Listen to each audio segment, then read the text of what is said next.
British ஆட்சி நடந்துகிட்டு இருந்த காலம் 1920களின் கடைசி. அப்போ நடந்த ஒரு உண்மை நிகழ்ச்சி இது. ஒரு கல்யாண மாப்பிள்ளை ரயிலில் இறங்க போறார். அவரை வரவேற்க ஒரு ராஜ குடும்பமே காத்துக்கிட்டு இருக்குது. மங்களூர்லேருந்து இறங்குற அந்த மாப்பிள்ளை யார் தெரியுமா? ஒரு நாய். உண்மைதான், அந்த நாய்க்கு தான் கல்யாணம். சுதேசி சமஸ்தானத்து மன்னர்களில் ஒருத்தர் ஜூனாகட் மகாராஜா. அவரோட வளர்ப்பு நாய் ரோஷனாரா. அதுக்கு கல்யாணம் பண்ணி வைக்கணும்னு ஆசைப்பட்டார். மாப்பிள்ளை தேடினார். மங்களூர் மகாராஜாவோட வளர்ப்பு நாய் ஒன்று இருந்தது, பேரு பாபி. இது ரெண்டுக்கும் கல்யாணம் நடத்த முடிவு பண்ணார். திருமணத்துக்கு வேண்டிய எல்லா ஏற்பாடுகளையும் பண்ணுங்க அப்படின்னு உத்தரவு போட்டார். ஆயிரக்கணக்கான அழைப்புதழ்கள், பல சமஸ்தான மன்னர்கள், ஜமீன்தார்கள், பிரிட்டிஷ் அதிகாரிகள், பெரிய பணக்காரங்க, இப்படி நிறைய பேருக்கு அழைப்புதழ்கள் அனுப்பி வச்சாங்க. பத்திரிகையை பார்த்தவங்கெல்லாம் திகைச்சு போயிட்டாங்களாம். இருந்தாலும் என்ன பண்ணுறது, ராஜாவே அழைக்கிறார், போகாமல் இருக்க முடியுமா?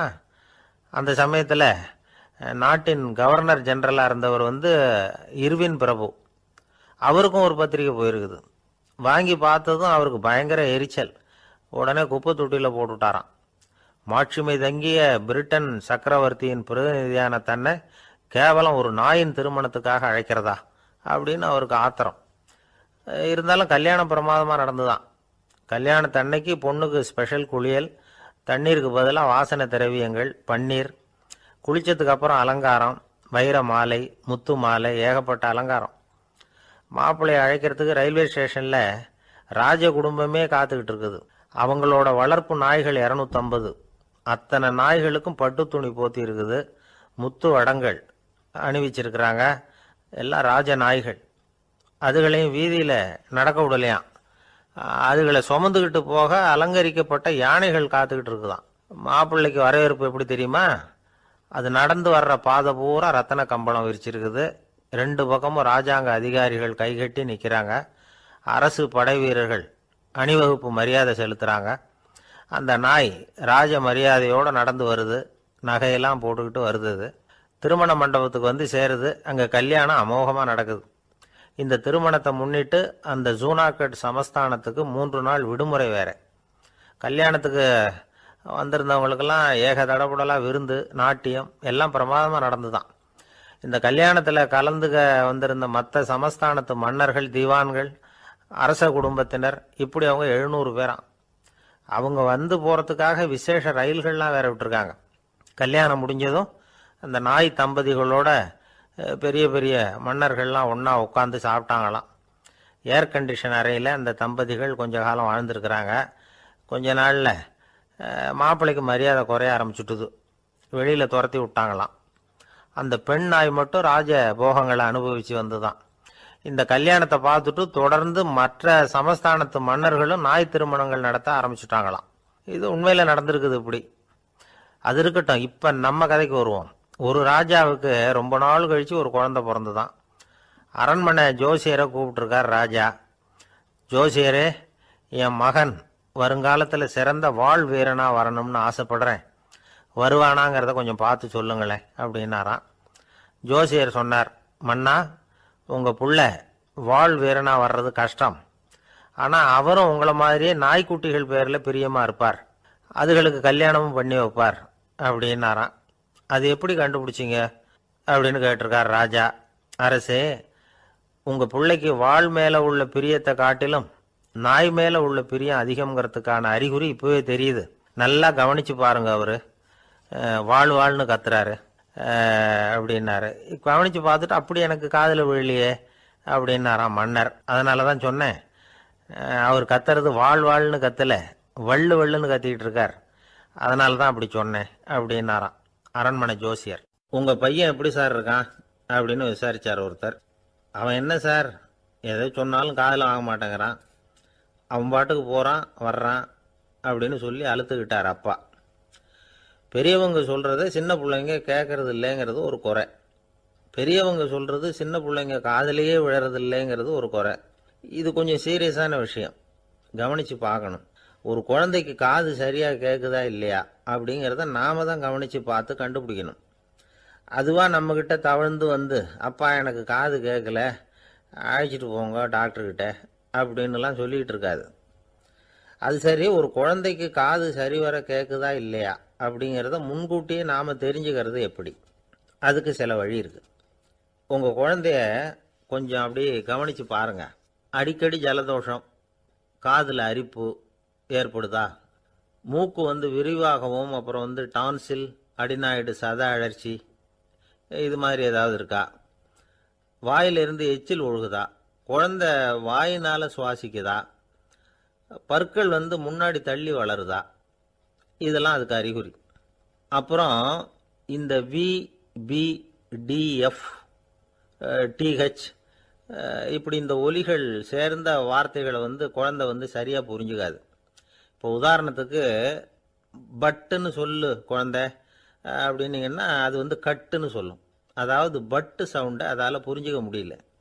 அப்புறம் உங்கள் குழந்தை உங்களை உறக்க பேச சொல்கிறானா, அடிக்கடி கேள்வி கேட்குறானா, சாப்பிட்றப்போ கவனம் இல்லாமல் இருக்கானா, படிப்பில் போதுமான முன்னேற்றம் இல்லையா, வகுப்பில் சரியாக கவனிக்கிறது இல்லையா, இப்படிலாம் இருந்தால் ஆரம்பத்திலேயே டாக்டர்கிட்ட அழைச்சிட்டு போய் சிகிச்சையை ஆரம்பிச்சுடலாம், குணப்படுத்தி விடலாம். குழந்தைக்கு காது சரியாக கேட்கலன்னா நீங்கள் செய்ய வேண்டியது என்ன தெரியுமா? அவனுக்கு காது கேட்கலேங்கிறதுக்காக அவன் முன்னாடி சத்தம் போட்டு பேசக்கூடாது. மெதுவாக சீராக பேசணும், அவனை பார்த்து பேசணும். உங்கள் உதட்டு அசைவுகள் அவனுக்கு உதவும், அதை பார்த்தே புரிஞ்சுக்குவான். நீங்கள் வாயில் வெத்தலை பாக்கு போட்டுக்கிட்டோ புகை பிடிச்சிக்கிட்டோ பேசக்கூடாது. அப்படி பேசினா அவனால் அந்த உச்சரிப்பை சரியாக புரிஞ்சிக்க முடியாது. ஒரு வார்த்தையை சொல்கிறீங்க, அவனுக்கு புரியல அப்படின்னா அதே வார்த்தையை மறுபடியும் சொல்லணும்.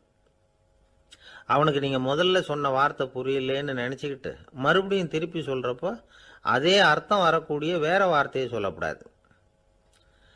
இப்படிலாம் நடந்துக்கிட்டா அவனுக்கு மன திடத்தை ஏற்படுத்த முடியும். இல்லைன்னா அவனுக்கு தாழ்வு மனப்பான்மை வந்துடும். குழந்தைக்கு காது கோளாறுன்னா ஆரம்பத்திலேயே டாக்டர்கிட்ட அழைச்சிட்டு போனால் போதும், குணப்படுத்தி விடலாம். அப்புறம் பார்த்துக்கலாமே அப்படின்னு அலட்சியமாக இருந்துட்டாதான் கஷ்டம். சில பேர் கோபத்தில் சின்ன பிள்ளைங்க காதை பிடிச்சி திருகிறது உண்டு. இது ரொம்ப தப்பு. காது கையோடு வந்துட்டா என்ன பண்ணுறது? ஒரு வேடிக்கை கதை, அது கதை தான், நிஜமாக நடந்ததில்லை, அது மாதிரி நடக்கவும் நடக்காது. ஒரு வேடிக்கைக்காக சொல்லப்படுற கதை. அதாவது ஒரு வீட்டில் அப்பா அம்மாவை பார்த்து சொல்லிகிட்டு இருக்கார், இதை பாரு, நாளைக்கு காலையில் என்னை சீக்கிரம் எழுப்பி விட்டுரு, நான் செங்கல்பட்டு வரைக்கும் போயிட்டு வர வேண்டியிருக்கு அப்படின்னாராம். இதை அவங்க பையன் காதில் வாங்கிட்டு இருக்கான். அப்பாவுக்கு சிரமம் வேண்டாமே அப்படின்னு நினச்சி அவனே காலையில் யாருக்கும் தெரியாமல் எழுந்திரிச்சு புறப்பட்டு செங்கல்பட்டுக்கு போட்டான். சாயந்தரமாக திரும்பி வந்தான். அப்பா பையனை காணாமல் அலமோதிக்கிட்டு இருக்கிறார். சாயந்தரமாக பையனை பார்த்ததும் எங்கடா போயிட்டு வந்தேன்னு கேட்டார் கோவமா. செங்கல்பட்டுக்கு போயிட்டு வந்தேப்பா, நீ வீணா அலைய வேண்டாமேன்னு அப்படின்னா. எதுக்கடா போனேன்னு அதட்டினார். அதான்ப்பா, நீ நேற்று அம்மா கிட்ட சொல்லிக்கிட்டு இருந்த, அதை காதில் வாங்கினேன், உனக்காக நான் போயிட்டு வந்தேன் அப்படின்னா. உடனே எந்த காதில் வாங்கினேன் அப்படின்னு சொல்லி காதை பிடிச்சி திருகுனார். அந்த காது கையோடு வந்துட்டுது. இது நடந்து கொஞ்ச நாள் கழித்து அந்த அப்பாவும் பையனும் கடத்தெருவில் போய்கிட்டு இருக்கிறாங்க. எதிரில் ஒரு நாய் ஓடி வந்தது. அதுக்கு 2 காதும் இல்லை. என்ன இது, இந்த நாய்க்குட்டிக்கு 2 காதும் இல்லை அப்படின்னார் அப்பா. அதுக்கு பையன் சொல்கிறான், அப்பா அது 2 தடவை செங்கல்பட்டுக்கு போயிட்டு வந்துருவோம் அப்படின்னானா. ஒரே ஒரு ஊரில் ஒரு அம்மா இருந்தாங்க. அந்த அம்மாவுக்கு ஒரே ஒரு பிள்ளையாண்டான். அவனுக்கு ரொம்ப அக்கறையோடு கல்யாணம் பண்ணி வச்சாங்க. கல்யாணம் முடிஞ்சதும் மருமக பொண்ணு வீட்டுக்கு சேர்ந்தது. அப்பாடா, என் கடமை முடிஞ்சுது, இனிமேல் அக்கடான்னு எங்கேயாவது ஒரு மூலையில் படுத்து கிடக்கலாம் அப்படின்னு நினச்சாங்க அந்த அம்மா. ஆனால் நினைக்கிறபடி எங்கே நடக்குது? அதுக்கப்புறம் தான் பிரச்சனையே ஆரம்பமாச்சு. மருமகள் குணம் சரியில்லை, ஒரு மாதிரி. அந்த பொண்ணு வீட்டுக்கு வந்ததுமே முதல் வேலையாக மாமியாரை பார்த்து, அதுதான் நான் வந்துட்டேன்ல, இனிமேல் உங்களுக்கு என்ன வேலைங்க, புறப்பட வேண்டியது தானே, காசி ராமேஸ்வரம்னு எங்கேயாவது போங்க அப்படின்னுட்டு தான். மாமியாரை பார்த்தாங்க, கொஞ்சம் யோசனை பண்ணாங்க. இந்த பாருமா, நீ இப்படி சொல்கிறதுக்கு முன்னாடியே வீட்டை விட்டு புறப்படணுங்கிற முடிவுக்கு நான் வந்துட்டேன். வீட்டை மட்டும் இல்லை, இந்த உலகத்தை விட்டே கூட போகிறதுக்கு தயாராக இருக்கிறேன். ஆனால் ஒரே ஒரு விஷயத்துக்காக என் உயிரை கையில் பிடிச்சிக்கிட்டு இருக்கிறேன் அப்படின்னாங்களாம். என்ன விஷயம்னு கேட்டது இந்த மருமக பொண்ணு. வேற ஒன்றும் இல்லை, என் பிள்ளைக்கு கல்யாணம் பண்ணி வச்சுட்டேன். ஒரு பேர புள்ள பிறந்து அதை என் கண்ணால் பார்த்துட்டேன்னா நான் எங்கே வேணும்னாலும் போகிறதுக்கு தயாராக இருக்கிறேன். அப்படின்னாங்களாம் அந்த மாமியார். மாமியார் இப்படி சொல்கிறதுலேயும் நியாயம் இருக்கிறதாக பட்டுது அந்த பொண்ணுக்கு. சரி அப்படியே இருந்து பார்த்துட்டு போகலாம் அப்படின்னு அனுமதி கொடுத்தது. கொஞ்ச காலத்தில் ஒரு பேரன் பிறந்தான். அந்த அம்மாவும் பேரனை கண்ணால் பார்த்துட்டாங்க. சரி பேரனை பார்த்தாச்சுல்ல, இனிமேல் புறப்பட வேண்டியது தானே அப்படின்னது மருமக பொண்ணு. மாமியார் பார்த்தாங்க. நீ சொல்கிறது சரிதாம்மா, அதில் ஒன்றும் தப்பு இல்லை. என்னோட பேரன் உங்களை அம்மா அப்பான்னு கூப்பிடுறத என் காது குளிர கேட்டுட்டு போயிடுறேனே அப்படின்னாங்களாம். சரி அந்த ஆசையை நிறைவேறட்டும் அப்படின்னு காத்துக்கிட்டு இருந்தாங்க.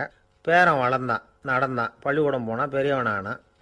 மருமக பொண்ணு மறுபடியும் மாமியாரை விரட்ட ஆரம்பிச்சுட்டுது, இன்னும் புறப்புள்ளையான்னு. இதை பாருமா, இது வரைக்கும் இருந்துட்டேன். பேரனோட கல்யாணத்தையும் கண்ணால் பார்த்தா தான் இந்த கட்டை வேகும் போல் இருக்குது அப்படின்னு சொல்லி ஒரு மாதிரியாக பேச ஆரம்பித்தாங்க. இதுவும் நியாயமான ஆசையாக தான் படுது அப்படின்னு அது யோசிச்சிருக்கு அந்த பொண்ணு. சரின்னு அதுக்கும் ஒத்துக்கிட்டது. உடனே பேரனுடைய கல்யாணமும் முடிஞ்சது ஒரு வழியாக. இனிமே ஒரு நொடி கூட இங்கே இருக்கக்கூடாது, புறப்படுங்க அப்படின்னு மாமியாரை விரட்டிச்சான் அந்த பொண்ணு. இப்போ அந்த மாமியார் தன்னோட மருமகளை பார்த்து சொல்கிறாங்க, இதோ கிளம்பிட்டேம்மா, என் மூட்டை முடிச்செல்லாம் கட்டிக்கிட்டேன், புறப்பட்டுவிட்டேன். அப்படியே நீயும் உன் துணிமணிகளை மூட்டை கட்டிக்கிட்டு கிளம்பிடும், என்னோட சேர்ந்து 2 பேருமா சேர்ந்து போயிடலாம் அப்படின்னாங்களாம். அந்த பொண்ணு முழிக்குது. முழிக்காதே, உனக்கும் ஒரு மருமக வந்துட்டா, இனிமேல் நீயும் ஒரு மாமியார் தானே, உனக்கும் இனிமேல் இங்கே வேலை இல்லை, புறப்படு அப்படின்னாங்களாம். அப்போ தான் அந்த பொண்ணு சிந்திக்க ஆரம்பிச்சுதான், தன்னோட தவறு புரிஞ்சுதான். இந்த தகவலை கேட்டுக்கிட்டு இருக்கிற மருமகள்லாம் இதை பற்றி கொஞ்சம் யோசித்து பார்க்கணுங்கிறதுக்காகத்தான் இதை சொல்கிறோம் மாமியார்கள் சார்பாக. கொஞ்ச நாளைக்கு முன்னாடி ஒரு பொண்ணை பார்த்து பேசுகிற சந்தர்ப்பம் கிடைச்சிது ஒரு கல்யாண வீட்டில். அந்த பொண்ணு சொல்லிச்சு, சார் எனக்கு கல்யாணம் ஆகி 15 வருஷம் ஆகுது, நான் மாமியார்கிட்ட சண்டை போட்டதே இல்லை அப்படின்னு ரொம்ப அடக்கமாக சொல்லிச்சு. அது எப்படிம்மா சாத்தியமாச்சுன்னு கேட்டோம். எனக்கு கல்யாணம் ஆகி 15 வருஷம்தான் ஆச்சு, ஆனால் என் மாமியார் செத்து போய் 20 வருஷத்துக்கு மேலே ஆயிட்டுது அப்படின்னுது. லோகமானிய பாலகங்காதர திலகர் இருந்தார்ல, அவருக்கு 15 வயசுலேயே கல்யாணம் நடந்துதான். மனைவி பேர் தபிபாய், ரொம்ப பெரிய குடும்பத்து பொண்ணு, நல்ல குணம். அவங்க குடும்பம் நடத்திக்கிட்டு இருக்கிறாங்க. அந்த காலத்தில் திருடர்கள் பயம் அதிகம். இந்த காலத்தில் மட்டும் என்னன்னு கேட்குறீங்களா? நீங்கள் கேட்குறது நியாயம்தான். இருந்தாலும் இந்த காலத்து திருடனுக்கும் அந்த காலத்து திருடனுக்கும் ஒரு முக்கியமான வித்தியாசம் உண்டு. அதாவது அந்த காலத்து திருடன்லாம் நியாயம் அநியாயம் பார்க்கறது உண்டு, இந்த காலத்தில் அப்படி பார்க்கறது இல்லை. அந்த காலத்தில் திருட வர்றவங்கள்ட்ட கூட ஒரு தார்மீக உணர்வு உண்டாம். அதாவது அப்போ உள்ள கொள்ளைக்காரங்க எதை களவாடினாலும் சரி, அரிசியை மட்டும் களவாடுறது இல்லையா, அப்படி ஒரு கொள்கை.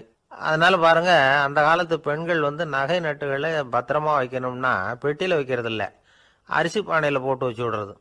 இப்போல்லாம் பேங்க்கில் சேஃப்டி லாக்கர்னு இருக்குல்ல, அது மாதிரி அந்த காலத்தில் சேஃப்டி லாக்கருங்கிறது அரிசி பானை. வளையல், மூக்குத்தி, தோடு இப்படி எதுவாக இருந்தாலும் அதில் போட்டு பத்திரமா வச்சுருவாங்க. திருடன் அரிசி பானை பக்கம் போகிறதில்ல. ஏன்னா சாப்பிட்ற விஷயத்தில் கை வைக்கக்கூடாது, அது பாவம் அப்படின்னு அவன் நினைக்கிறான். திலகரோட மனைவி தபிபாயும் அதே மாதிரி தன்னுடைய ஆபரணங்களை ஒரு அரிசி பானைக்குள்ளே போட்டு மூடி வச்சுருந்தாங்களாம். இப்படி இருந்தப்போ ஒரு நாள் ஒரு பிச்சைக்கார பொண்ணு வீடு வீடாக பிச்சை கேட்டுக்கிட்டே வந்திருக்குது. திலகர் வீட்டுக்கும் தர்மம் போடுங்க தாயே அப்படின்னு தான் அந்த பொண்ணு. அந்த அம்மா தபிபாய் காதில் இது விழுந்திருக்கு. உடனே கை நிறைய அரிசி அள்ளிக்கிட்டு போட்டிருக்கு. பாத்திரத்தில் அரிசியை போட்டதுக்கு அப்புறம் தான் தெரியுது, பளிச்சுன்னு கண்ணில் படுது. அதாவது அந்த அம்மாவோட வைர மூக்குத்தி ஒன்று அரிசியோடு சேர்ந்து அந்த பிச்சைக்கார பொண்ணு பாத்திரத்தில் போய் விழுந்துட்டுது. இந்த அம்மாவுக்கு மனசுக்குள்ள குழப்பம், என்ன இப்படி ஆயிட்டுதே, மூக்குத்தி போயிட்டுதே, பிச்சை பாத்திரத்திலேருந்து அதை எப்படி எடுக்கிறது அப்படின்னு தயக்கம். வாயை திறந்து அதை கேட்கறதுக்கும் கூச்சம். திண்ணையில் உட்காந்துருந்த திலகர் இவ்வளவையும் பார்த்துக்கிட்டு இருக்கிறார். மனைவியின் மனசுக்குள்ளே நடக்கிற மௌன போராட்டத்தை அவர் நல்லா புரிஞ்சுக்கிட்டாராம். மனைவியை பார்த்து சொன்னாராம், தபிபாய், இது தெய்வ சம்மதம், அவளுக்கு சேர வேண்டிய மூக்குத்தி அவகிட்ட போயிட்டுது, பிச்சை பாத்திரத்தில் விழுந்த மூக்குத்தியை எடுக்க வேணாம் அப்படின்னாராம். சரின்னு சொல்லிவிட்டு மேற்கொண்டு எதுவும் சொல்லாமல் அந்த அம்மா வீட்டுக்குள்ளே போயிட்டாங்களாம். இந்த காலத்துலலாம் அது மாதிரி நடக்குமா? வெறும் அரிசியை போட்டுட்டு விவகாரம் பண்ணிட்டு இருக்க மாட்டோமா? ஒரு பெரிய மனுஷன் வீட்டுக்கு ஒரு பிச்சைக்காரன் வந்தான். ஐயா, நாங்கள் பிச்சைக்காரங்கள்லாம் சேர்ந்து ஒரு சங்கம் வச்சுருக்குறோம், அதுக்கு நிதி சேர்க்குறோம், அதுக்கு ஒரு 100 ரூபா கொடுத்தீங்கன்னா எங்களுக்கு பெரிய உதவியாக இருக்கும் அப்படின்னானா. அதெல்லாம் ஒன்றும் கொடுக்க முடியாது போ அப்படின்னாரான் அவர். அப்படின்னா ஒரு 50 ரூபாயாவது கொடுங்களேன் அப்படின்ட்டுருக்கான். அதுவும் முடியாதுன்னு சொல்லிவிட்டார். 25 ரூபா அப்படின்னு இருக்கான். எதுவும் முடியாது அப்படின்னாராம். சரிங்க, இவ்வளவு பெரிய வீட்டுக்கு வந்துட்டு வெறுங்கையோடு திரும்புறது நல்லா இருக்காது, அதனால சும்மா ஒரு ரூபா மட்டுமாவது கொடுங்க அப்படின்னு இருக்கான் அவன். ஒரு பைசா கூட என்கிட்ட கிடையாது அப்படின்னு விட்டாரான் இவர். அப்படின்னா நீங்கள் ஒரு காரியம் பண்ணுங்களேன் அப்படின்னு அவன். என்ன செய்யணும் அப்படின்னு இருக்கார். எங்கள் சங்கத்தில் நீங்களும் ஒரு மெம்பராக சேர்ந்துருங்க அப்படின்னு எனக்கு சொர்க்கம் தாண்டா அப்படின்னு இவன். ஒரு பெரிய காடு, அந்த காட்டுக்கு மத்தியில் ஒரு ஆசிரமம். அங்கே ஒரு முனிவர் இருந்தார். பல இடங்கள்லேருந்து வர்ற குழந்தைகளுக்கு அவர் பாடம் சொல்லி கொடுத்துக்கிட்டு இருக்கிறார். ஏழை பணக்காரர் அப்படிங்கிற வித்தியாசம்லாம் கிடையாதுங்க. எல்லாரும் அவர்கிட்ட தங்கள் பிள்ளைகளை அனுப்பி வச்சாங்க. மன்னர்களுடைய பிள்ளைங்க கூட அங்கே அவர்கிட்ட தான் படிக்கிறதுக்கு வருவாங்க. ஆனால் அந்த முனிவரை பொறுத்த வரைக்கும் எல்லா பிள்ளைங்களும் ஒன்று தான். இது யார் வீட்டு பிள்ளைன்னெல்லாம் பார்க்க மாட்டார், எல்லாரும் சமம். மாணவர்கள்லாம் அங்கேயே மாத கணக்கில் வருஷ கணக்கில் தங்கி இருந்து பாடம் கற்றுக்கிட்டு போகிறது வழக்கம். அவராக பார்த்து போன்னு சொல்கிற வரைக்கும் அங்கேயே இருக்கணும், படிக்கணும். குருகுல வாசம். ஒரு சமயம் ஒரு ராஜகுமாரனும் அவர்கிட்ட படிச்சுக்கிட்டு இருந்தான். அவனுக்கு ஒரு 15 வயசு இருக்கும். சில வருஷம் கழித்து இந்த முனிவர் தன்கிட்ட இருக்கிற மாணவர்களுக்கெல்லாம் பரீட்சை வச்சார். அவங்களுடைய அறிவு முதிர்ச்சியை கணிக்கிறதுக்காக பல சோதனைகள்லாம் வச்சார். ஒவ்வொருத்தராக பார்த்து இனிமேல் நீங்கள் உங்கள் வீட்டுக்கு போகலாம் அப்படின்னு சொல்லி அனுப்பி வச்சுக்கிட்டு இருக்கிறார். எல்லாரும் போயிட்டாங்க. கடைசியாக மிஞ்சி இருந்தது ஒரே ஒரு மாணவன். அவனை மட்டும் வீட்டுக்கு அனுப்பல. யார் அந்த பையன் தெரியுமா? அவன்தான் அந்த ராஜகுமாரன். ராஜகுமாரனுடைய தந்தைக்கு, அதுதான் இந்த ராஜாவுக்கு, அங்கே வயசு ஏறிக்கிட்டே போகுது. என்ன இது, படிக்க போன பையன் இன்னும் திரும்பி வரலையே அப்படின்னு நினைச்சார். வந்துட்டா சீக்கிரமாக அவனுக்கு பட்டம் கட்டிவிட்டு நாம் விலகிக்கலாமே அப்படின்னு நினச்சாரு. கல்யாணம் வேற பண்ணி பார்க்கணும் பையனுக்கு. ஆனால் பையன் வர்ற வழியை காணும். ராஜா பார்த்தார். சரி, நேர்லேயே போய் என்னன்னு தெரிஞ்சுட்டு வந்துடுவோம் அப்படின்னு காட்டுக்கு புறப்பட்டார். அங்கே போய் முனிவரை பார்த்தார். முனிவர் இவரை அன்பாக வரவேற்று உட்கார வச்சார். அதுக்கப்புறம் ராஜா மெதுவா, எல்லாரையும் வீட்டுக்கு அனுப்பி வச்சுட்டிங்களாமே, ஏன் பிள்ளைய மட்டும் அப்படின்னு சொல்லி மெதுவாக இழுத்தார். முனிவர் இதுக்கு உடனே பதில் சொல்லலை.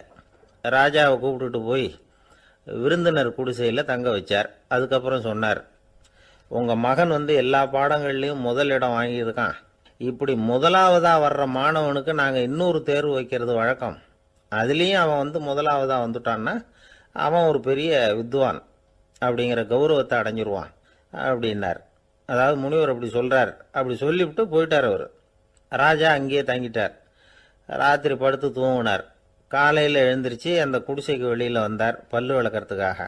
அந்த சமயத்தில் தூரத்தில் ஒருத்தன் ஒரு கையில் கோடாலியை வச்சுக்கிட்டு தலையில் ஒரு பெரிய விறகு கட்டை சுமந்துக்கிட்டு வந்துக்கிட்டு இருக்கிறது மாதிரி தெரிஞ்சது. யாராவது விறகு வெட்டியாக இருக்கும் அப்படின்னு நினைச்சார் ராஜா. கிட்ட வந்ததும் உத்து பார்க்குறாரு. பார்த்தா அது தன்னோட புள்ள. திகைச்சு போயிட்டார். என்ன இது, ஒரு ராஜகுமாரனை கூட இது மாதிரி வேலையெல்லாம் செய்ய சொல்கிறாங்களே அப்படின்னு நினைச்சார். ராஜகுமாரன் விறகு கட்டை கொண்டுகிட்டு போய் கொல்லை பக்கம் வச்சான். அந்த சமயம் முனிவர் அங்கே வந்தார். என்ன மகனே, விறகு வெட்டிட்டு வந்துட்டியா? சரி, இப்போ ஒரு துடைப்பத்தை எடுத்துக்கோ, விருந்தினர் குடிசையின் வாசல் பக்கத்தை கூட்டி பெருக்கி சுத்தம் பண்ணு போ அப்படின்னார். அப்படியே செய்கிறேன் குருவே அப்படின்னு சொல்லிவிட்டு போனான். சுத்தம் பண்ண ஆரம்பிச்சிட்டான். ராஜா பார்த்தார் இதை. உடனே ஓடியாந்தார். மகனே, என்ன காரியம் பண்ணுற? துடைப்பத்தை கீழே போடுனார். இப்போ அந்த ராஜகுமாரன் சொல்கிறான், தந்தையே, இது என்னுடைய குருதேவரோட உத்தரவு. இங்கே நான் ஒரு மாணவன்.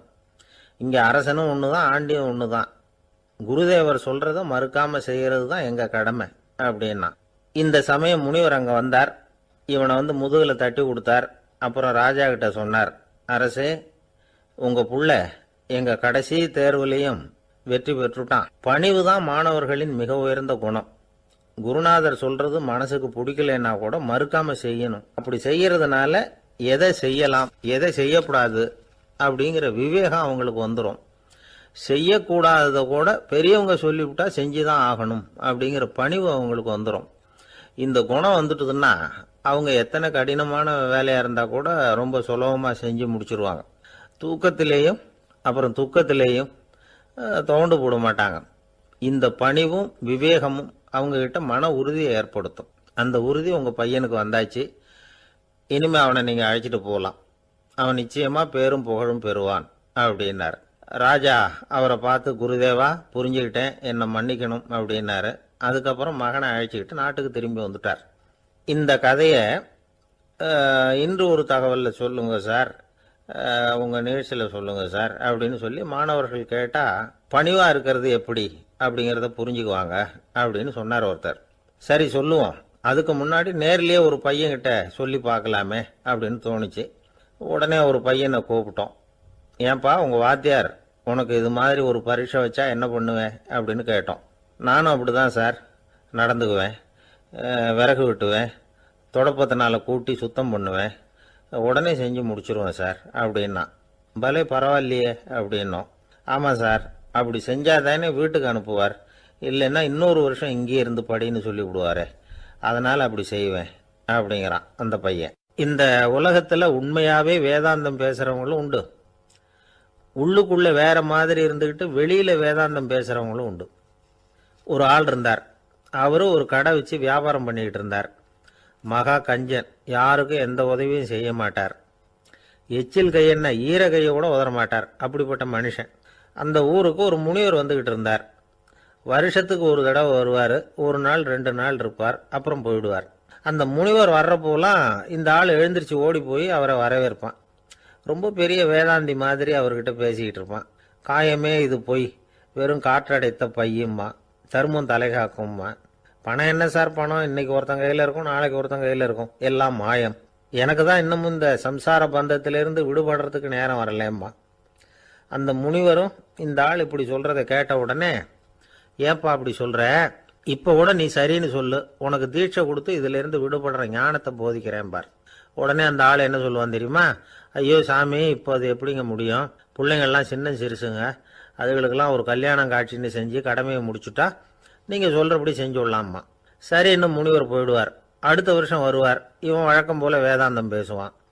சரி தீட்சை கொடுக்குறேன் வா அம்பார். பேரம் பேத்தியை பார்க்கணும், கோர்ட்டில் கேஸ் ஒன்று இருக்குது, அது முடியணும் அப்படின்னு தயங்க ஆரம்பிச்சிருவான். எல்லாம் சொல்லுவான், ஆனால் குடிக்கிறதுக்கு தண்ணி கூட கொடுக்க மாட்டான். ரொம்ப வருஷம் கழித்து மறுபடியும் ஒரு நாள் அந்த ஊருக்கு முனிவர் வந்தார். இவன் கடைக்கு வந்தார். அப்புறம் அங்கே கல்லாவில் நம்ம ஆள் இல்லை, அவன் புள்ள தான் உட்காந்துருக்கிறான். அப்பாவை போலவே புள்ளையும் எழுந்திரிச்சு ஓடியாந்து முனிவரை வரவேற்றான். அப்பா எங்கன்னு விசாரிச்சார் முனிவர். ஐயோ அதை ஏன் கேட்குறீங்க சாமி, உங்ககிட்ட தீட்சை வாங்கி இந்த சம்சார பந்தத்திலேருந்து விடுதலை பெறணும்னு சொல்லிக்கிட்டே இருப்பார், அது நிறைவேறாமலே போய் சேர்ந்துட்டார். போன மாதம் ஒரு நாள் திடீர்னு நெஞ்சு வலிக்குதுன்னார், அவ்வளவுதான் போட்டுன்னு போயிட்டார் அப்படின்னு புலம்புனான் பையன். இதை கேட்டதும் முனிவர் சிரிச்சாரான். அவன் எங்கடா போவான், உன் அப்பா எங்கேயும் போகல, இதோ வாழை ஆட்டிக்கிட்டு உன் காலடியிலே இருந்துகிட்டு இருக்கான் பார் அப்படின்னு சொல்லி அங்கே நின்றுக்கிட்டு இருந்த ஒரு நாயை சுட்டி காட்டினாரான். என்ன சாமி சொல்கிறீங்க அப்படின்னு ஆச்சரியமாக கேட்டிருக்கான் பையன். உடனே முனிவர் அந்த நாயோட தலையில் ஒரு தட்டு தட்டி, பேசுகிறா அப்படின்னாரான். உடனே அந்த நாய் வந்து வேதாந்தம் பேச ஆரம்பிச்சுட்டு தான். காயமே இது போய் வெறும் காற்றடைத்த பைய அப்படின்னு தான். முனிவர் சொன்னார், அடே இப்போவும் ஒன்றும் கெட்டு போகல, நீ விரும்புனா சொல்லு, உனக்கு தீட்சை கொடுத்து என் பின்னாடியே அழைச்சிட்டு போயிடுறேன், அங்கே அழைச்சிட்டு போய் உனக்கு ஞானத்தை போதிக்கிறேன், வர்றியா அப்படின்னு கேட்டிருக்காரு. உடனே அந்த நாய் சொல்லிச்சான், ஐயோ அதை ஏன் கேட்குறீங்க சாமி, நான் உண்ணாமல் தின்னாமல் ஏராளமான சொத்து சேர்த்து வச்சுட்டேன், என் பிள்ளைங்க அதோட பெருமை தெரியாமல் ராத்திரி நேரம்லாம் கதவை திறந்து போட்டுட்டு தூங்கிடுவாங்க, அதனால் இப்படி நாயாக பிறந்து ராத்திரி பகலாக சுற்றி சுற்றி வந்து காவல் காத்துக்கிட்டு கிடக்கிறேன், இப்போ எப்படி சாமி வர முடியும் அப்படின்னு கேட்டுதான். அறியாமையிலேயே சுகம் கண்டு இப்படி இருக்கிற ஆளுங்களுக்கு எப்படி விடுதலை கிடைக்கும், எப்போ விடுதலை கிடைக்கும் அப்படின்னு கேட்குறார் தசாவதானி, திருக்குறள் பேர் ராமையா. அவர் கேட்குறது நியாயம் தானே. இந்த காலத்து பையன் ஒருத்தன் அப்பா கிட்ட சொன்னான், அப்பா இன்னைக்கு நான் 1 ரூபா மிச்சப்படுத்தி விட்டேன் அப்படின்னு நானா. அப்படியா, என்னடா பண்ணேன்னு கேட்டிருக்கார் அப்பா. டவுன் பஸ்ஸில் ஏறாமல் அது பின்னாடியே ஓடியாந்தேன், 1 ரூபா மிச்சம் தானே அப்படின்றான். அட பாவி, ஒரு ஆட்டோ பின்னாடி ஓடியாந்துருந்தா 10 ரூபா மிச்சமாயிருக்குமே, வேஸ்ட் பண்ணிட்டியே அப்படின்னாரான் அந்த அப்பா. சாலை ஓரமாக அழுதுகிட்டு உட்காந்துருந்தான். பிச்சை எடுத்து சாப்பிட்ற ஒருத்தன் அந்த பக்கமாக வந்தான். இவனை பார்த்தான். ஏன் அழுதுகிட்டு உட்காந்துருக்கிற, என்னாச்சு உனக்கு அப்படின்னு கேட்டான். அதுக்கு இவன் சொன்னான், என்கிட்ட ஒன்றுமே இல்லை, நான் இந்த உலகத்தில் இருந்து என்ன பிரயோஜனம், அதனால தான் அழுதுகிட்டு இருக்கிறேன் அப்படின்னா. உன்கிட்ட மறைஞ்சிருக்கிற புதையல் என் கண்ணுக்கு நல்லா தெரியுது, அது உனக்கு புரியல, அதனால தான் அழுதுகிட்டு இருக்கிற அப்படின்னா. என்னது புதையல் இருக்குதா, உன் கண்ணுக்கு தெரியுதா அப்படின்னு கேட்டான். ஆமாம், எனக்கு தெரியுது. அந்த புதையலை நீ விற்கிறதுக்கு தயாராக இருக்கிறியா அப்படின்னு கேட்டான் இவன். இதை கேட்டதும் அந்த இளைஞனுக்கு ரொம்ப ஆச்சரியமாக போச்சு. என்னது இப்படி கேட்குறானே அப்படின்னு.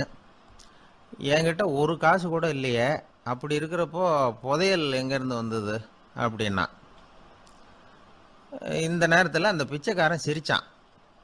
இப்படி தான் இந்த உலகத்தில் எல்லாரும் சொல்லிகிட்டு இருக்கிறாங்க, என்கிட்ட ஒன்றுமே இல்லை ஒன்றுமே இல்லைன்னு சொல்லி. ஆனால் அவங்கக்கிட்ட தான் புதையல் இருக்குது. நீ வேணும்னா என் கூட வா, நம்ம நாட்டு அரசர்கிட்ட போவோம். உங்ககிட்ட இருக்கிற புதையலை அவர் நல்ல விலைக்கு எடுத்துக்குவார் அப்படின்னா. அது எப்படி உனக்கு தெரியும்னா, இதுக்கு முன்னாடியும் இது மாதிரி பல பேரை நான் ராஜா கிட்ட அழைச்சிட்டு போயிருக்கிறேன். அதனால தான் உன்னை பார்த்தேன், உன்னையும் கூப்பிடுறேன். நீ சரின்னு சொன்னால் உன்னை அழைச்சிட்டு போகிறேன். உங்ககிட்ட இருக்கிற புதையலை அவர் நல்ல விலை கொடுத்து எடுத்துக்குவார் அப்படின்னு சொன்னான். இவன் இப்படி சொல்கிறது அந்த இளைஞனுக்கு ஒன்றுமே புரியல. இது என்னது இந்த ஆள் இப்படி சொல்லிகிட்டு இருக்கிறான், நம்மக்கிட்ட என்ன இருக்குது, அதுவும் இல்லாமல் இவனே பிச்சை எடுத்து சாப்பிட்டுக்கிட்டு இருக்கிறான், இவன் போய் நம்மளை ராஜா கிட்ட அழைச்சிட்டு போகிறதா போகிறேங்கிறானே என்ன அப்படின்னு சொல்லி அவன் யோசனை பண்ணான். என்ன யோசிக்கிற, உனக்கு பணம் வேணும்னா என்னோட வா அப்படின்னா. இளைஞன் ஒரு முடிவுக்கு வந்தான். சரி, இங்கேயே உட்காந்துக்கிட்டு இருக்கிறத விட அங்கேயாவது போய் பார்ப்போமே, இங்கே அழுதுட்டு உட்காந்துருக்கிறதுல என்ன பிரயோஜனம், ஏதோ கூப்பிட்றான் போய் பார்த்துட்டு வருவோமே அப்படின்னு சொல்லி அவன் கூட புறப்பட்டான். பிச்சைக்காரன் முன்னாடி போயிட்டே இருக்கிறான், இந்த இளைஞன் பின்னாடி நடந்து போயிட்டுருக்கான். ரெண்டு பேரும் அரண்மனையை நோக்கி போகிறாங்க. பாதி வழி போயிருப்பாங்க. வழியில் அந்த பிச்சைக்காரன் சொன்னான், இதை பாரு, முன்னாடியே சில விஷயங்களை நாம் பேசிக்க வேண்டியிருக்கு. சரியாக தெளிவாக முடிவு எடுத்துக்கிட்டு அதுக்கப்புறம் ராஜா கிட்ட போகணும். ஏன்னா அங்கே போய் அது முடியாது இது முடியாதுன்னு நாம் நமக்குள்ளே சண்டை போட்டுக்கிட்டு இருக்க முடியாது. ராஜாவுக்கு விலையை பற்றி கவலையே இல்லை, எவ்வளவு சொன்னாலும் நமக்கு பணம் கிடச்சிரும். ஆனால் அதுக்கப்புறம் நான் இதை விற்கிறதுக்கு தயாராக இல்லைன்னு சொல்லிடக்கூடாது. அதனால் புதையலை விற்கிறதா இல்லையாங்கிறத இங்கேயே தெளிவாக முடிவு செஞ்சுக்கணும். இல்லைன்னா ராஜா கிட்ட போய் அங்கே போய் குழப்பிக்கிட்டு இருக்க முடியாது அப்படின்னு சொன்னான். இளைஞனுக்கு ஒன்றுமே புரியல. என்ன சொல்கிற நீ, என்கிட்டயா புதையலா, எங்கே இருக்குது அப்படின்னு சொல்லி குழம்பி போனான். இப்போ அந்த பிச்சைக்காரன் சொன்னான், இதை பாரு, இப்போ உதாரணத்துக்கு உன்னுடைய கண்களை எடுத்துக்கோ, அதுக்கு நீ என்ன விலை கேட்டுற போகிற. நான் அதுக்கு ராஜா கிட்டே இருந்து ஒரு 50,000 ரூபா வாங்கி தர முடியும். உன்னுடைய இருதயத்தை கொடுக்குறியா, 20 லட்சம் ரூபா வாங்கி தரேன். மூளையை கொடுக்குறியா, 30 லட்சம் வாங்கி தரேன். என்ன சொல்கிற அப்படின்னு சொல்லி இந்த பிச்சைக்காரன் பேசிக்கிட்டே போகிறான். இளைஞனுக்கு கோபம் வந்துட்டுது. என்ன உளர்ற, உனக்கு என்ன பைத்தியமா, கண்ணையும் மூளையையும் இருதயத்தையுமா விற்பாங்க, என்ன விலை கொடுத்தாலும் அதையெல்லாம் நான் விற்கிறதுக்கு தயாராக இல்லை, நான் விற்க மாட்டேன், அதை கொடுத்துட்டு நான் என்ன பண்ணுறது. இப்படி நான் மட்டும் இல்லை, யாருமே இதை விற்கிறதுக்கு தயாராக இருக்க மாட்டாங்க அப்படின்னு சொன்னான் அந்த இளைஞன். இவன் இப்படி சொன்னதும் அந்த பிச்சைக்காரன் வாய் விட்டு சிரிக்க ஆரம்பிச்சுட்டான். இப்போ பைத்தியமானது நானா நீயா, லட்சக்கணக்கான கோடிக்கணக்கான ரூபாய் பொறுமானம் உள்ள பொருள்களை உங்ககிட்டயே வச்சுக்கிட்டு விற்க முடியாதுன்னு சொல்கிற நீ தான் ஏழை, என்கிட்ட ஒன்றுமே இல்லைன்னு மரத்தடியில் உட்காந்து அழுதுகிட்டு இருக்கிறியே அப்படின்னு சொன்னான். இன்றைக்கி பார்த்தீங்கன்னா பல பேர் தன்கிட்ட புதைஞ்சிருக்கிற ஆற்றலை புரிஞ்சிக்க முடியாமல் அவதிப்பட்டுக்கிட்டு இருக்கிறாங்க. நம்மக்கிட்ட என்ன இருக்குங்கிறது அவங்களுக்கு தெரியறதில்ல. அதனால தான் என்கிட்ட ஒன்றுமே இல்லைன்னு சொல்லி அழுதுகிட்டு இருக்கிறாங்க. இதை விளங்க வைக்கிறதுக்கு பெரியவங்க சொல்கிற கதை இது. நம்மக்கிட்ட இருக்கிற புதையலை நாம் தான் தோண்டி எடுக்கணும். உண்மையான புதையலுங்கிறது உள்ளே இருக்குது, ஆனால் அதை வெளியில் தேடுற ஆசாமிகள் தான் அதிகம். சராசரி மனித இயல்பு அப்படி. நம்மக்கிட்ட விலை மதிக்க முடியாத பகுத்தறிவு இருக்குது, அதை வச்சுக்கிட்டு வாழ்க்கையில் முன்னேறத்துக்கு முயற்சி பண்ணணும். என்கிட்ட ஒன்றுமே இல்லைன்னு நினச்சி ஓரமாக உட்காந்துடக்கூடாது. முயற்சி செஞ்சால் முடியாத காரியம் எதுவுமே இல்லை. ஒரு ரயில்வே ஸ்டேஷன் பக்கம் வெளியில் ஒரு டாக்ஸி நின்றுக்கிட்டு இருந்தது. அந்த பக்கமாக வந்த ஒருத்தர் டாக்ஸி டிரைவரை பார்த்து சொன்னார், ஐயா, உங்கள் வண்டியில் பின் சீட்டில் ஒரு மணி பர்ஸு கிடக்கு, யாரோ மறந்து விட்டுட்டு போயிருக்கிறாங்க அப்படின்னாரு. இல்லை இல்லை, அது காலி பர்ஸு தான், நான் தான் அதை அங்கே போட்டு வச்சுருக்கிறேன்னார் டிரைவர். ஏன்னு கேட்டார் அவர். இதுக்கு டிரைவர் சொன்னார், அதை பார்க்குற யாராவது அதை எடுத்துக்கலாம்ங்கிற ஆசையிலையாவது சவாரிக்கு வருவாங்க, அதுக்காக தான் போட்டு வச்சுருக்கிறேன் அப்படின்னார். வாங்க மாட்டேங்கிறான் சார் அப்படின்னு சொல்கிறது உண்டு. அது எப்படி காதில் வாங்கிக்காமல் இருக்க முடியும்? காதுங்கிறது எப்பவும் திறந்தே இருக்கக்கூடிய ஒன்று தானே. சில பேர் பேசிக்கிட்டே இருப்பாங்க, நாமும் கேட்டுக்கிட்டே தான் இருப்போம்.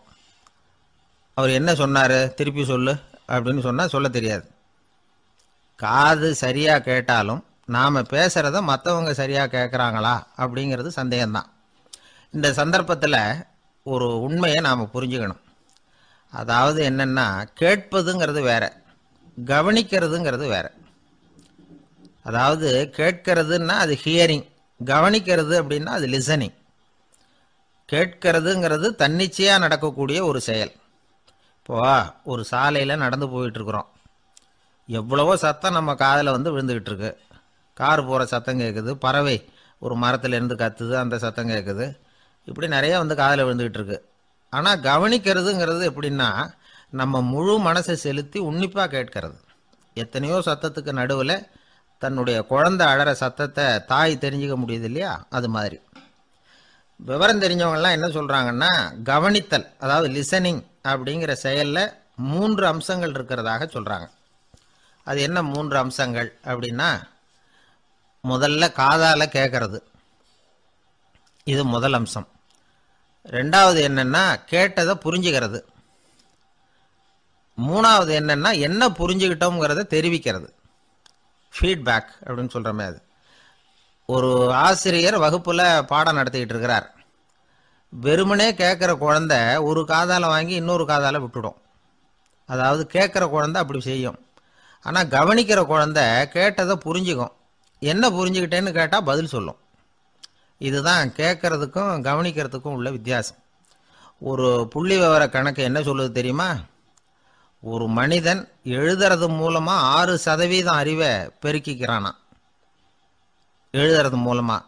படிக்கிறது மூலமாக 19% அறிவை பெருக்கிக்கிறானா. பேசுறது மூலமாக 30% அறிவை பெருக்கி கொள்ளுகிறான் அப்படின்னு சொல்கிறாங்க. ஆனால் பாருங்கள், கவனிக்கிறது மூலமாக 45% அறிவை பெருக்கிக் கொள்ளுகிறான் அப்படிங்கிறது புள்ளி விவரம். அதனால் கற்றலின் கேட்டல் நன்று அப்படின்னு சொல்கிறாங்க இல்லையா, அது இதுதான். அதனால் கவனிக்கிறது மூலமாக அதிக அறிவை நாம் பெருக்கிக் கொள்ள முடியும். கேள்வி ஞானம்தான் ரொம்ப சிறந்தது அப்படிங்கிறார் வள்ளுவர். அதாவது கவனித்து கேட்கணும், அதுதான் முக்கியம். இப்போ மற்றவங்க சொல்கிறத நல்லா கவனிக்க முடியாதபடிக்கு நாமே சில தடைகளை ஏற்படுத்திக்கிறோம், அல்லது நம்ம அறியாமலே அப்படி ஒரு தடை உண்டாயிடுது. அந்த தடைகளை தாண்டணும் அல்லது தகர்த்து எறியணும் அப்படிங்கிறது பெரியவர்கள் சொல்லுகிற யோசனை. அது என்ன தடைகள் அப்படின்னா, நமக்கு தெரியாத இவர் என்ன சொல்லிட போகிறார் அப்படிங்கிற நினப்பு, இது ஒரு தடை. சொல்லி முடிக்கிறதுக்கு முன்னாடியே குறுக்க பேசுறது, மனசு அங்கேயும் இங்கேயும் அலையிறது, இதெல்லாம் தான் தடைகள். ஆசிரியர் பாடம் நடத்துகிறார் அப்படின்னா மாணவர்கள் அக்கறையாக கவனிக்கணும், அப்போ தான் பரீட்சையில் பாஸ் ஆக முடியும். வீட்டுக்குள்ள கணவன் சொல்கிறத மனைவி கவனித்து கேட்கணும், மனைவி சொல்கிறத கணவன் கவனித்து கேட்கணும், இல்லைன்னா குழப்பமாயிடும். ஒரு அம்மா கோயிலுக்கு போனாங்க, சேலையில் ஒரு முடிச்சு போட்டிருந்தாங்க. எதுக்கு சேலையில் முடிச்சு போட்டு வச்சுருக்குறீங்க அப்படின்னு கேட்டாங்க. எங்கள் வீட்டுக்காரர் ஒரு கடிதத்தை மறக்காமல் தபால் போட்டியில் போட்டுடணும்னு சொன்னார், ஞாபகத்துக்காக முடிச்சு போட்டு வச்சுருக்கிறேன் அப்படின்னாங்க. கடிதத்தை பெட்டியில் போட்டுட்டிங்களா அப்படின்னு கேட்டாங்க. அது எப்படிங்க முடியும், அவர் கடிதத்தை என்கிட்ட கொடுக்க மறந்துட்டாரே அப்படின்னாங்களாம். அதனால் மறக்கப்படாதுன்னு நினச்சிக்கிட்டே மறந்து விடுறது, இப்படி ஒரு வாழ்க்கை. அதனால் வாழ்க்கையில் நமக்கு இருக்கிறது செவிச்செல்வம் ரொம்ப முக்கியமானது. நிறைய கேட்கணும், சொல்கிறத விட கேட்கணும், கேட்கறத விட முக்கியம் கவனிக்கிறது. அப்படி கவனிக்கிறது மூலமாக நம்முடைய வாழ்க்கையில் வெற்றி பெறணும். கழுதைய நண்பர்கள் எங்கே போனாலும் சேர்ந்தே போவாங்க வருவாங்க. அப்போது அந்த கழுதை கொஞ்சம் கவலையோடு பேச ஆரம்பிச்சுதான். அதோ பாரு, அங்கே ஒரு புதர் தெரியுது இல்லையா, இந்த புதருக்குள்ளே ஒரு சிங்கம் இருக்குது, அந்த பக்கமாக நான் போகிறப்போ வர்றப்போலாம் அது என்கிட்ட வம்பு வளர்க்குது, தகராறு செய்யுது, என் மேலே பாயுது, என்னை தாக்குது, ஏன்னு தெரியல அப்படின்னுது. இதை கேட்டதும் அந்த குரங்கு சொல்லிச்சு, இனிமேல் கவலைப்படாத, இந்த தடவை நான் உன்னை காப்பாற்றுறேன்னுது. அதுக்கப்புறம் ஒரு நாள் அந்த குரங்கும் கழுதியும் அந்த புதர் பக்கமாக போய்கிட்டு இருந்தாங்க. எதிர்பார்த்தது மாதிரியே நடந்தது. அந்த சிங்கம் எதிரில் வந்தது, கழுதியை பார்த்தது, உடனே அது மேலே பாய ஆரம்பிச்சுட்டுது. அவ்வளவுதான். உடனே இந்த குரங்கு என்ன பண்ணிச்சு தெரியுமா, கிடுகிடுன்னு ஒரு மரத்து மேலே ஏறி உட்காந்துக்கிட்டுது. அங்கே உட்காந்துக்கிட்டு கீழே அந்த கழுதியும் சிங்கமும் போடுற சண்டையை வேடிக்கை பார்க்க ஆரம்பிச்சுட்டுது. கொஞ்ச நேரம் கழித்து அடிபட்ட காயத்தோடு அந்த கழுதை மெதுவாக நடந்து வந்தது. குரங்கும் மெல்ல மரத்தை விட்டு கீழே இறங்கிச்சு. இப்போ கழுதை கேட்டுது, என்னை காப்பாத்துறேன்னு சொல்லிவிட்டு காலை வாரி விட்டுட்டியே, நீ பாட்டுக்கு மரத்து மேலே ஏறி உக்காந்துக்கிட்டே, அது நியாயமானது. குரங்கு பரிதாபமாக அதை பார்த்துது. நான் மரத்து மேலே இருந்து நீங்கள் 2 பேரும் சண்டை போட்டதை பார்த்துக்கிட்டு தான் இருந்தேன்.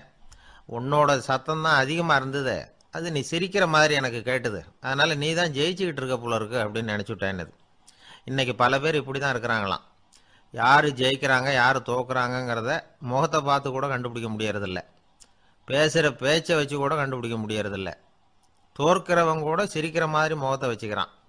இன்றைய மனிதர்கள்கிட்ட ஏகப்பட்ட முரண்பாடுகள். பொய் முகங்களோட உலவுகிறவர்கள் தான் அதிகம். உண்மை முகம் எங்கே இருக்குது அப்படிங்கிறத புரிஞ்சுக்கிட்டு நண்பர்களை தேர்ந்தெடுக்கணும் அப்படிங்கிறது ஒரு முக்கியமான கருத்து. கடவுள் இந்த உலகத்தை படைச்சுட்டு அதுக்கப்புறமும் கொஞ்ச நாள் இங்கேயே தங்கியிருந்தாராம். அப்போ தான் அவருக்கு ஒரு உண்மை புரிஞ்சுதான், இந்த உலகத்தில் தங்கி இருக்கிறது எவ்வளவு இடைஞ்சல்னு. தினமும் மனிதர்கள் தேடி வந்து ஏதாவது புகார் சொல்லிக்கிட்டே இருந்தாங்களாம். எனக்கு அது வேணும் இது வேணும்னு கேட்டுக்கிட்டே இருந்தாங்களாம். சில பேர் வந்தாங்க, நாங்கள் வந்து விவசாயம் பண்ணுறோம், தண்ணி இல்லாமல் பயிர் காயுது, எங்களுக்கு மழை வேணும் அப்படின்னாங்க. அவங்க போனதும் அதுக்கப்புறம் சில பேர் வந்தாங்க, நாங்கள் வந்து மண்பானை செய்கிறவங்க நிறைய பானை செஞ்சு வச்சுருக்குறோம், மழை பெஞ்சால் எல்லாம் கரைஞ்சி வீணாக போயிடும், அதனால் இன்றைக்கி மழை பெய்யக்கூடாதுன்னாங்க. கடவுள் பார்த்தார், அவருக்கு என்ன பண்ணுறதுன்னே தெரியல, ஏகப்பட்ட குழப்பம், தலையை பிச்சுக்கலாம் போல் இருந்தது. கிட்டத்தட்ட பைத்தியம் பிடிக்கிற அளவுக்கு ஆயிட்டுது. எல்லாருடைய ஆசைகளையும் அவரால் நிறைவேற்ற முடியல. ஏன்னா ஒன்றுக்கு ஒன்று முரண்பாடாக இருந்தது. ஒரு நாள் தன்னுடைய அமைச்சரவையை கூட்டி ஆலோசனை கேட்டார். என்ன செய்யலாம்னு சொல்லுங்கன்னார். இது என்ன பிரமாதம், பேசாமல் இமயமலை அடிவாரத்தில் போய் உட்காந்துங்க, யாரும் தொந்தரவு பண்ண மாட்டாங்கன்னாங்க. அங்கேயும் மனிதர்கள் வர ஆரம்பிச்சுருவாங்களேன்னார் கடவுள்.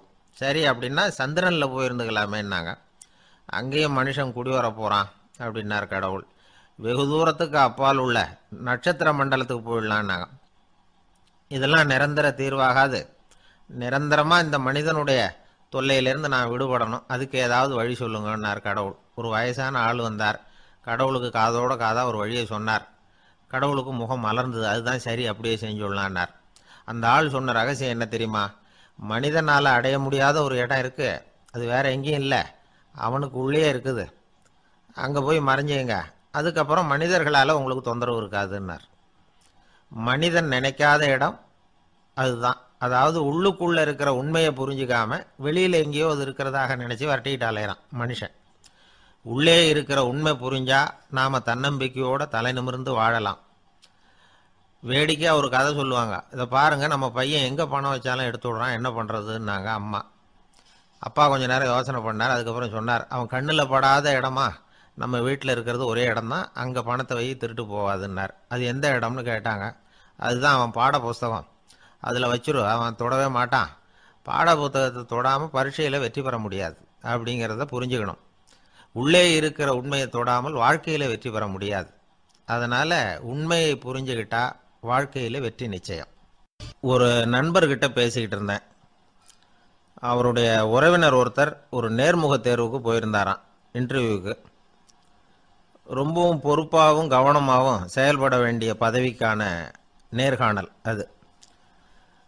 இவர் வந்து எழுத்து தேர்வில் ஏராளமான மதிப்பெண்கள் வாங்கிவிட்டார்.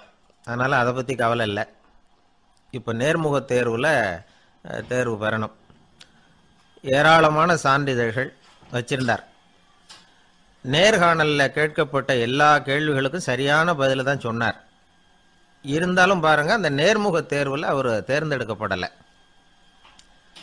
என்ன காரணம் அப்படின்னு பின்னாடி விசாரித்தப்போ தான் விவரம் தெரிஞ்சுதான். அது என்ன ஆயிருக்குதுன்னா, அந்த நேர்காணலின் போது இவர் வந்து நடந்துக்கிட்ட முறையில் சில தவறுகள் நடந்து போச்சான். முக்கியமாக வந்து 2 தவறுகள். ஒன்று, அவங்க ஒரு கேள்வியை கேட்டு முடிக்கிறதுக்குள்ளேயே இவர் பதில் சொல்ல ஆரம்பிச்சுட்டாராம். 2வது என்னன்னா, இவர் நாற்காலியில் தாராளமாக இயல்பாக சாஞ்சி உட்காராம நாற்காலி முனையில் உட்காந்துருந்தாராம். இந்த 2 விதமான செயல்பாடுகளும் இவர் வந்து அவசரப்படுறவர், பதற்றப்படுறவர் அப்படிங்கிறதுக்கான அடையாளங்கள். அதாவது கேள்வியை கேட்டு முடிக்கிறதுக்குள்ளேயே முந்திக்கிட்டு பதில் சொல்கிறது. 2வது, நாற்காலியில் இயல்பாக தாராளமாக உட்காராம நாற்காலி முனையில் உட்கார்றது. பார்க்க போகிற வேலைக்கு அவசரம், பதற்றம் இது 2 இருக்கக்கூடாதான். அதனால் மார்க் இருந்தும் சர்டிஃபிகேட் இருந்தும் அந்த வேலை வாய்ப்பு அவருக்கு கிடைக்கல. வேலை கொடுக்குறவங்க நம்மக்கிட்ட இருந்து என்ன தான் எதிர்பார்க்குறாங்க, இதை தெரிஞ்சு வச்சுக்கிறது நல்லது. முதல்ல மற்றவர்களுடன் தொடர்பு கொள்ளும் திறமை. அதாவது எபிலிட்டி டு கம்யூனிகேட். நீங்கள் நினைக்கிறத அழகாக தொகுத்து வகைப்படுத்தி சொல்ல தெரியுதான்னு பார்ப்பாங்க. உங்கள் திட்டங்களை அடுத்தவங்க ஏற்றுக்கொள்ளக்கூடிய விதத்தில் வெளிப்படுத்துறதுக்கு உங்களால் முடியுதான்னு பார்ப்பாங்க. இதுக்கு என்ன செய்யறது? குழப்பம் இல்லாமல் சிந்திக்கணும், குழப்பம் இல்லாமல் பேசணும். ரெண்டாவது விஷயம் என்னென்னா புத்திசாலித்தனம், அதாவது இன்டெலிஜென்ஸ். ஏற்றுக்க போகிற வேலையை நல்ல விதமாக செய்ய முடியுமா உங்களால்? அதை எந்தெந்த வழியில் செய்யலாம் அப்படிங்கிறத உங்களால் தீர்மானிக்க முடியுமா? அந்த வேலைக்கான புது புது யோசனைகளை உங்களால் சொல்ல முடியுமா அப்படின்னு பார்ப்பாங்க. இது இன்டெலிஜென்ஸ். மூணாவது தன்னம்பிக்கை, அதாவது செல்ஃப் கான்ஃபிடென்ஸ். உங்களுக்கு அது உண்டா அப்படிங்கிறத கவனிப்பாங்க. எந்த சூழ்நிலையையும் சமாளிக்கணும், எப்படிப்பட்ட மனிதர்களையும் சமாளிக்கிற தைரியம் வேணும், அடுத்தவங்களை நமக்கு சாதகமாக திருப்பக்கூடிய தன்னம்பிக்கை வேணும். நாலாவது பொறுப்புகளை முன்வந்து ஏற்றுக்கொள்ளுதல், வில்லிங்னஸ் டு அக்செப்ட் ரெஸ்பான்சிபிலிட்டி. பொறுப்புகள்லேருந்து நழுவி போக ஆசைப்படாமல் செஞ்சு முடிக்கணும். அஞ்சாவது முன் வருதல், இனிஷியேட்டிவ். வேலையோட முக்கியத்துவம் உணர்ந்து அதை ஏற்றுக்கிட்டு தகுந்த நடவடிக்கைகளை தயங்காமல் எடுக்கிறதுக்கு முன் வரணும். ஆறாவது என்னன்னு கேட்டிங்கன்னா தலைமைத்துவம், லீடர்ஷிப். 4 பேருக்கு தலைமை தாங்கி நல்ல விதத்தில் நடந்துக்க தெரியுதா? ஏழாவது கற்பனை திறன், இமேஜினேஷன். சில பிரச்சனைகள் வரக்கூடும் அப்படின்னு முன்கூட்டியே யூகிச்சு அதுக்கு தகுந்த மாதிரி நடவடிக்கை எடுக்கிற திறமை உண்டா அப்படிங்கிறத பார்ப்பாங்க. எட்டாவது என்னன்னா வளைந்து கொடுத்தல், ஃப்ளெக்சிபிலிட்டி. சூழ்நிலைக்கு தகுந்த மாதிரி, மாற்றங்களுக்கு தகுந்த மாதிரி அனுசரித்து நடந்துக்கிறதுக்கு தெரியுதா அவங்களுக்கு அப்படிங்கிறத கவனிப்பாங்க. அடுத்தது திறமைகளை வெளிக்கொணரும் திறமை, இன்டர்பர்சனல் ஸ்கில்ஸ். அடுத்தவங்க கிட்ட இருக்கிற திறமையை கண்டுபிடிச்சி அதை நல்ல விதத்தில் ஊக்கப்படுத்தி பயன்படுத்த தெரியுதா அப்படின்னு பார்ப்பாங்க. ஆறாவது சுய அறிவு, செல்ஃப் நாலெட்ஜ். அடுத்தவங்க நம்மளை பற்றி என்ன நினைக்கிறாங்க அப்படிங்கிறத நம்மளால் புரிஞ்சிக்க முடியுதாங்கிறது முக்கியம். அடுத்தது போட்டி மனப்பான்மை, காம்படிட்டிவ்னஸ். அடுத்தவங்களை ஒப்பிட்டு பார்த்து அதை விட ஒரு படி மேலே வரணுங்கிற குணம் வேணும். இதுக்கு அடுத்தது என்னென்னா குறிக்கோளை வெல்லுதல், கோல் அச்சீவ்மெண்ட்.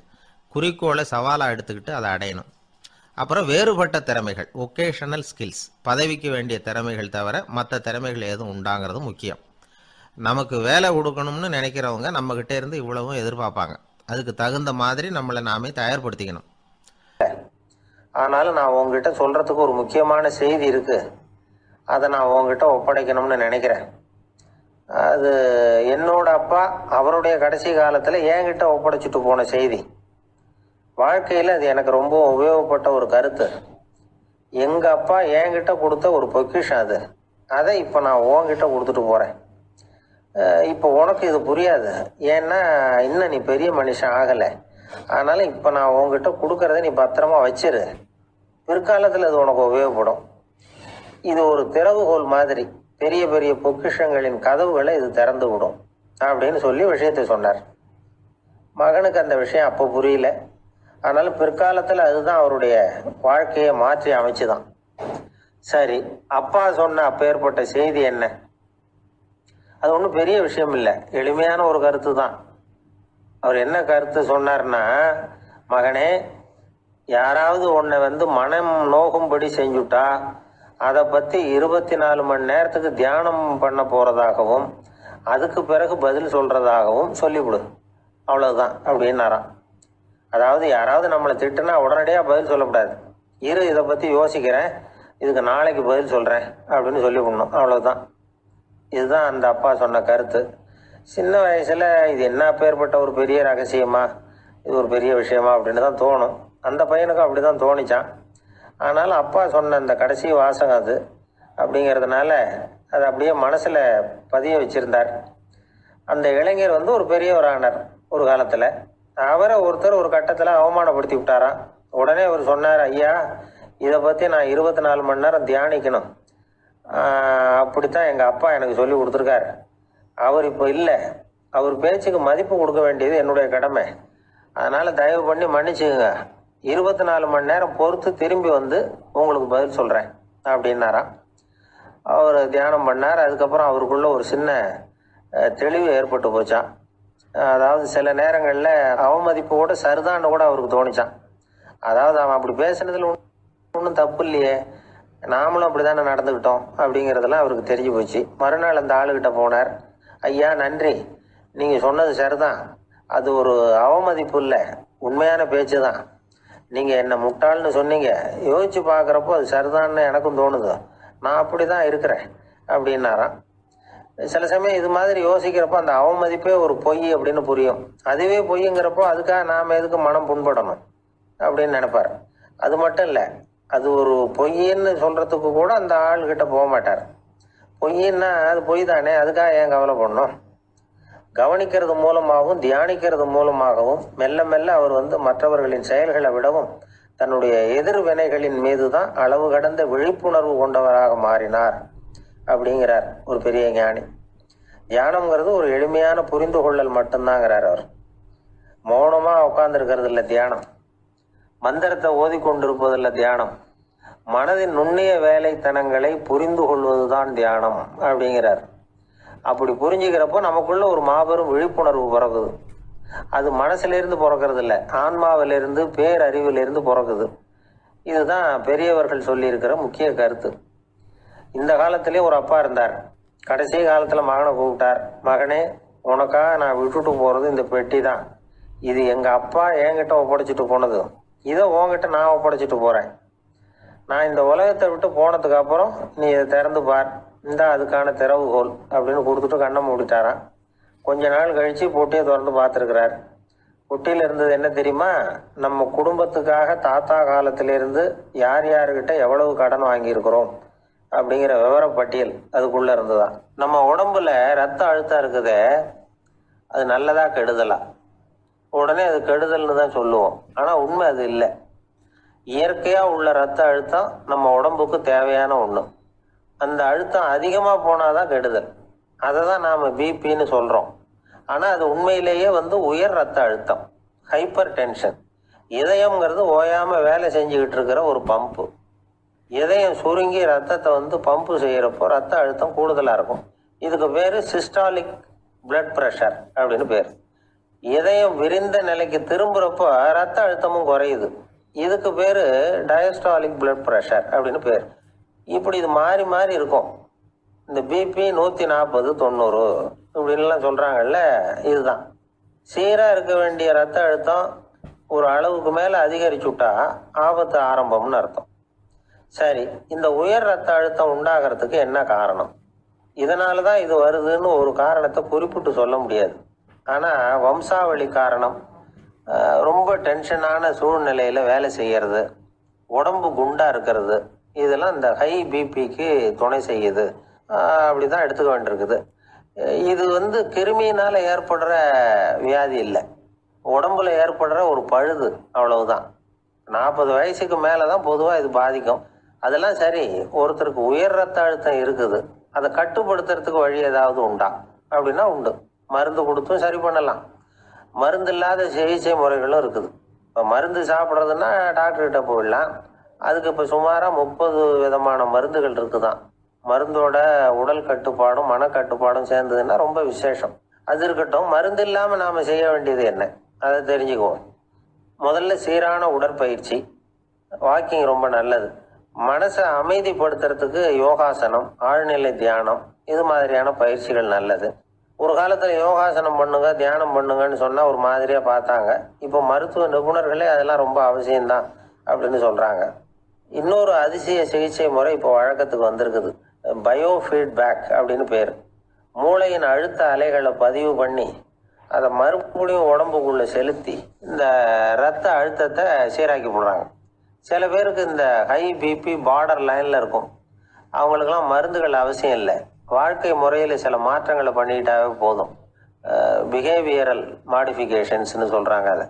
அது எப்படின்னா, பரபரப்பான வாழ்க்கை முறையை தவிர்க்கணும், புகைப்பிடிக்கிற பழக்கம், மது அருந்தும் பழக்கம், இதெல்லாம் இருந்தால் விட்டுடணும். சாப்பாட்டில் உப்பை குறைக்கணும், கொழுப்பு சத்து ஆகாரங்களை குறைச்சிக்கணும், முடிஞ்சால் விட்டுடலாம். குடும்பத்தில் ஏற்கனவே யாருக்காவது ஹை பிபி இருந்தால் சந்ததிகள் ஜாக்கிரதையாக இருக்கணும்.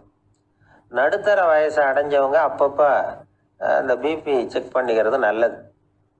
டாக்டர் சொல்கிறத நம்மளில் பல பேர் சரியாகவே கேட்கறது இல்லை, அதனால தான் இடைஞ்சல். ஒரு ஆள் பிபின்னு சொல்லி டாக்டர்கிட்ட போனான். உடம்பு குண்டா இருக்கு, அதை குறைக்கணும், முதல்ல தினமும் உடற்பயிற்சி பண்ணு அப்படின்னார். சரின்னு சொல்லிவிட்டு வந்தான், செஞ்சான். கொஞ்ச நாள் கழிச்சு மறுபடியும் டாக்டர்கிட்ட போனான். என்னப்பா எக்ஸசைஸ் பண்ணியா அப்படின்னு கேட்டார். தினமும் பண்ணினேன் டாக்டர்னா. என்ன பண்ணேன்னு கேட்டார்.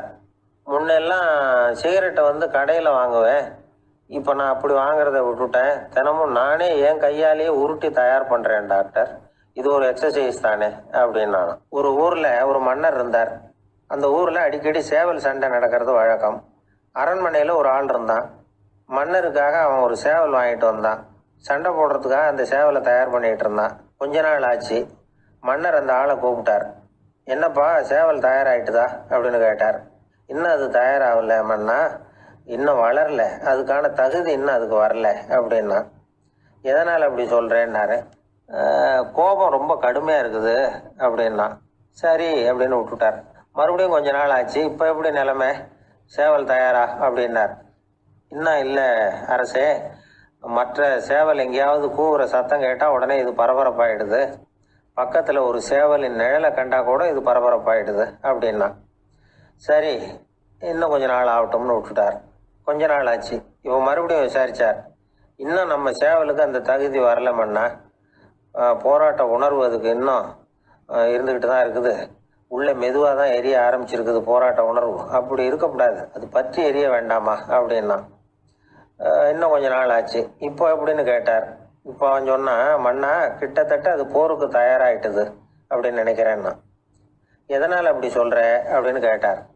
மற்ற சேவலின் குரலை கேட்டால் அது அசைகிறதே இல்லை, ஒரு பொம்மை மாதிரி ஆயிடுது, அதுக்கு உள்ள ஒரு நுட்பமான விழிப்புணர்வு வந்துட்டுது, அதனால் அது அமைதியாக இருக்குது, மௌனமாக இருக்குது. இனிமேல் அதுக்கு இணையான சேவலே கிடையாது, வெற்றி பெற அது போராட வேண்டிய அவசியமே இல்லை, அதை பார்த்த உடனே எதிரி சேவல்கள் பயந்துட்டு ஓடி போடும் அப்படின்னு சொன்னானோ. அந்த சேவலை வளர்த்தவர் வந்து சி சிங் சு அப்படின்னு பேர். இந்த சுசுகி சொன்ன கதையும் அது. ஞானிகள் வந்து என்ன சொல்கிறாங்க தெரியுமா, அந்த சேவலின் ரகசியத்தை நீயும் கற்றுக்கொள், நீ அப்படி ஆயிடு, சண்டை போடாமலே வெற்றிகள் பெறுகிற நுட்பத்தை புரிந்து கொள். இதுதான் ஞானிகள் உபதேசம். ஒரு குருக்கிட்ட ஒருத்தன் போயிருக்கிறான். எனக்கு சண்டை போட கற்றுக் கொடுவானா, அதுக்கு என்ன செய்யணும்னார். என்ன உங்கள் மாணவனாக சேர்த்துங்கண்ணா. சரி இப்போ உன்னுடைய பலம் என்னன்னு கேட்டிருக்கார். இப்போ நான் தனி ஆளாக இருந்து ஒரு 100 பேரை சமாளிப்பேன் நானா. சரி அப்படின்னா என்னுடைய மாணவனாக உன்னை சேர்த்துக்கிறேன்ருக்கார். சேர்த்துக்கிட்டார். 6 மாதம் பயிற்சி கொடுத்தார். அதுக்கப்புறம் அவனை கூப்பிட்டு கேட்டார், இப்போ உன்னுடைய திறமை எவ்வளவுன்னு. இப்போ நான் தனி ஆளாக இருந்து ஒரு 50 பேரை சமாளிப்பேன் நானா. இன்னும் உனக்கு பயிற்சி தேவைன்னாராம். தொடர்ந்து சில நுட்பங்களை எல்லாம் சொல்லி கொடுத்துருக்கிறார். 1 வருஷம் ஆச்சு. எல்லாத்தையும் கற்றுக் கொடுத்துட்டார். அப்புறம் கூப்பிட்டு கேட்டார், இப்போ உன்னுடைய திறமை எப்படிப்பா, எதிரிகள் எத்தனை பேரை உன்னால் சமாளிக்க முடியும்னாராம். அவன் சொன்னான், ஐயா எதிரிகளின் பலம் என்னங்கிறத புரிஞ்சுக்காம அதை நான் ஒருத்தன் கேட்டான், இப்ப கடவுள் நம்ம முன்னாடி வந்து உங்க 2 பேர்ல யாராவது ஒருத்தர் மட்டும் என்னோட சொர்க்கத்துக்கு வரலாம் அப்படின்னு கூப்பிட்டா நீ என்ன சொல்லுவேன்னு கேட்டானா. இவன் ரொம்ப பெருந்தன்மையா உன்னையே அழைச்சிட்டு போக சொல்லிடுவேன் அப்படின்னு இருக்கான். அப்படின்னா உனக்கு